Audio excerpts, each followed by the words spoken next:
All right, thank you. So does everyone feel as though they've made a record on that? Judge, just one final thing. Sure. There is a fairness argument to be made. Whoa, pause right there. A 2-year license suspension might not sound huge, but in legal terms, this is no slap on the wrist. For many defendants, losing a license means losing work, freedom, and day-to-day stability. It's a punishment that hits harder than most people realize. What do you think? Too harsh or fair game? Because it would not be fair for the jury to still have some sort of confusion or question about something that all parties know is to be true, which is that he has not been convicted of felony. And that's it from us, Judge. All right, anything else to add, state, to defense's final statement? No, Your Honor. All right, thank you. So we're going to bring the jury in. My understanding is there is a verdict that's been reached in this case. There is not to be any outbursts from either side.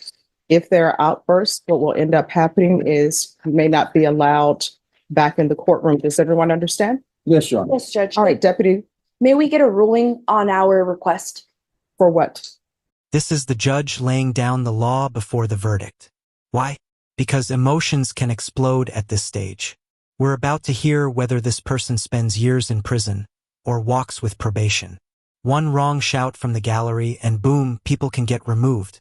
Courtrooms are pressure cookers, and the lid is about to blow. To include additional language about the state having the burden? All right, I previously ruled upon that, but the state, correct me if I'm wrong, the state does not have the burden to prove that your client has never been convicted of a felony before. Am I correct, or is there something that I'm missing? No, correct, Your Honor. All right. All right, let's bring the jurors in. All right, for the jury. All right, everyone, please be seated. All right, ladies and gentlemen, it's the court's understanding that you all have reached a verdict with regards to punishment. Is that correct? And is that verdict unanimous? Yes. All right, if you will hand the verdict form to Deputy Laura, please. All right, the defendant will please rise. It states we assess your punishment at 10 years in the prison.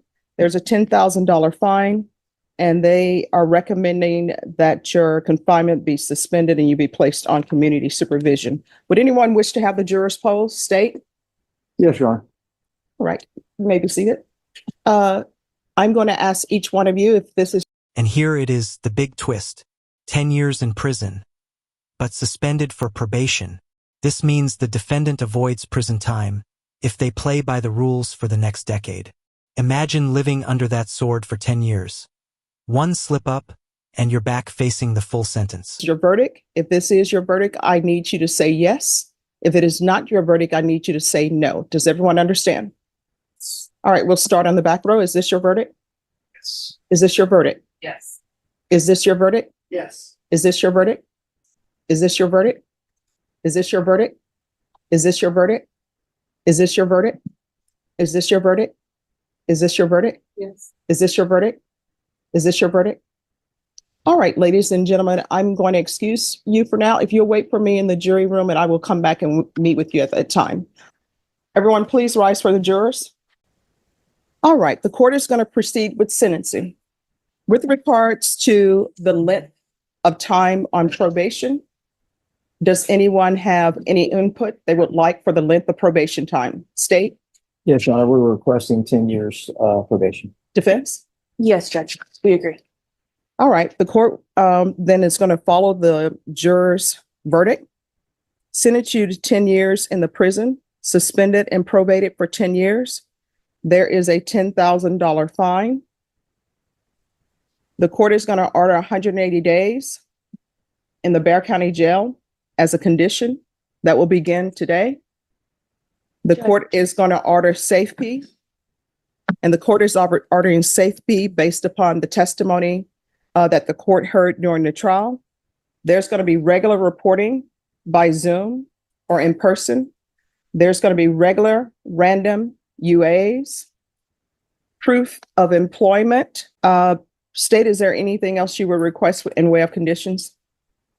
Yes, Your Honor. We're actually requesting the 600 hours community service. We're also requesting any Texas driver's license or pilot license be suspended for a minimum of 2 years. And after is full GPS, after it's released from safety and aftercare. Did you catch that? The state just slid in a wild card pilot license suspension. That suggests the defendant might actually fly planes. From the driver's seat to the cockpit, the stakes just got way higher. If true, this case isn't just about road safety, it's about public safety on a whole different level. All right.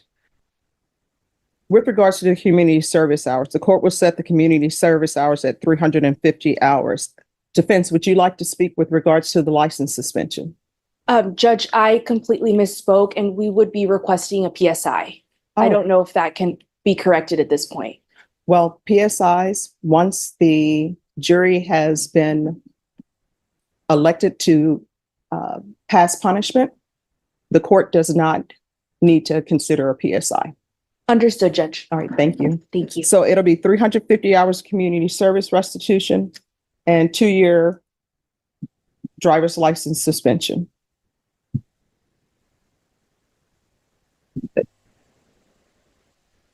All right, yes. And Judge, we're maybe aware that you might have a pilot license for aircraft. And if that's so, we would request a suspension also on any type of driving any type of heavy machinery in a public.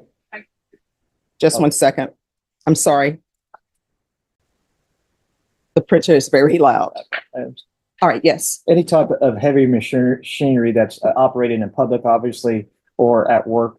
The fact is that that would be in concert with the Texas driver's license, Your Honor.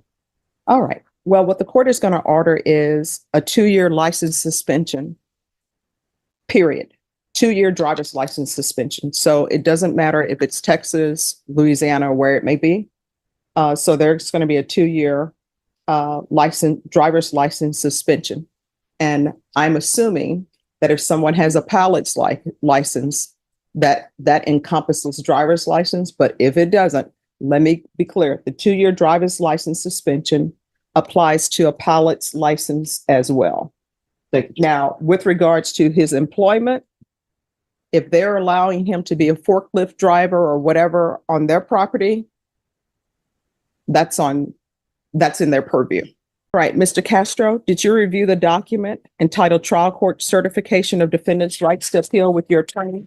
And did you understand it? Yes, I did. Judge. If you'll pass that to me, please.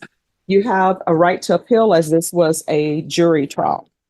However, because this is a felony conviction, you're not allowed to own or possess any weapons or ammunition.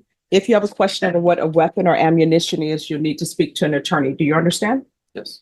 All right. Is there a victim impact statement? Will be on. All right, we're going to proceed with victim impact statement. Yes, Your Honor. This is a lifetime consequence many people forget. Felony conviction equals permanent ban on firearms. Doesn't matter if you're a hunter, veteran, or just someone who kept a pistol for protection. You lose that right for good. In the well. Sure.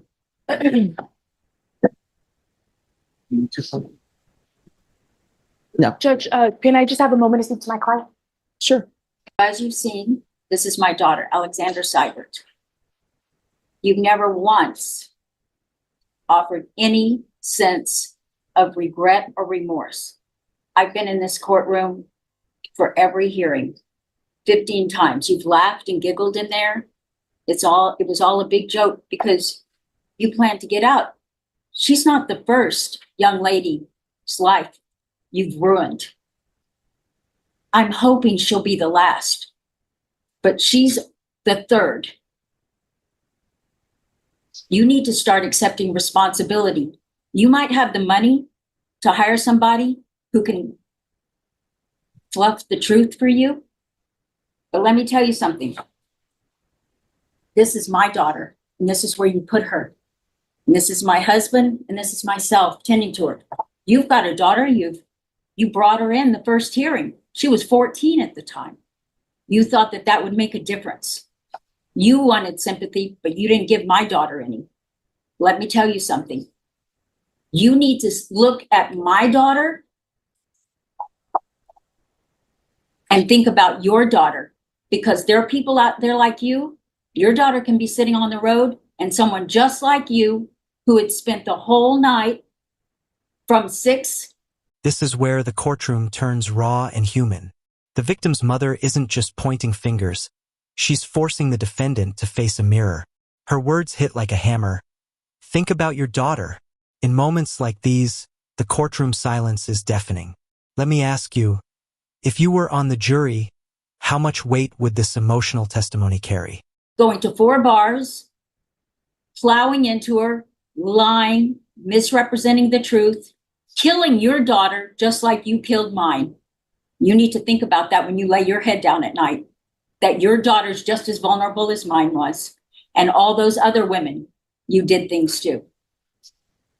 And that's all I'm going to say is you need to start being held accountable for your own actions and not slip through because you've got money to put a little fence around you. Because I thought my daughter was protected and you probably think your daughter's protected. And someone like you killed her. That's all I'm going to tell you. And it's wrong. And you never said you were sorry.